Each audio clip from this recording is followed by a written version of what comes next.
You see, oftentimes when celebrating the modern era of America's favorite pastime, along with the sports stars that don our favorite uniform, we have a tendency to forget. We forget that the path has been paved by others. Hank Aaron started his career with the Indianapolis Clowns of the Negro Leagues. I didn't know whether I was going to play with grown men or just going to play with just kids my own age. Since Jackie Robinson had shown people that he could compete, it felt like I had an opportunity just as well as anybody else.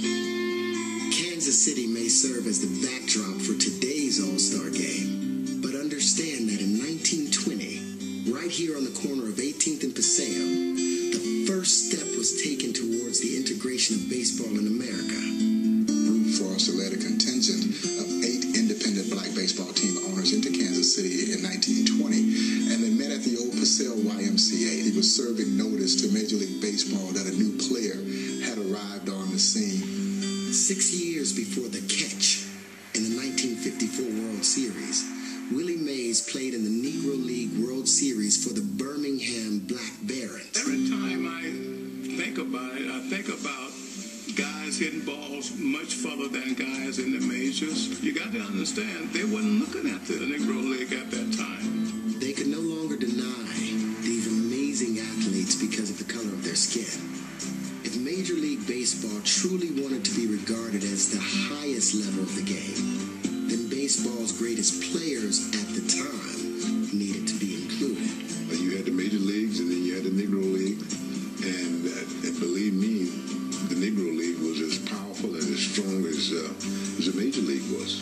Between 1949 and 59, 9 of 11 National League most valuable players were former Negro League stars.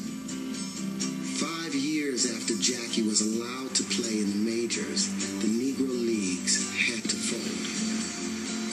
You see, more than 150 former Negro League players had been integrated into organized baseball by that time.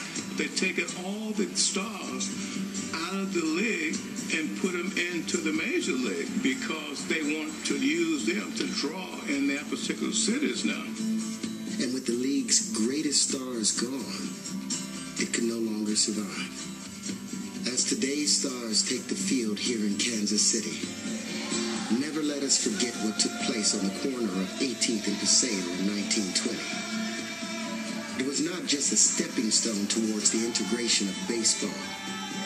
The birth of the Negro Leagues was a cornerstone on the path to equality, which led to the Civil Rights Movement and ultimately the integration of America.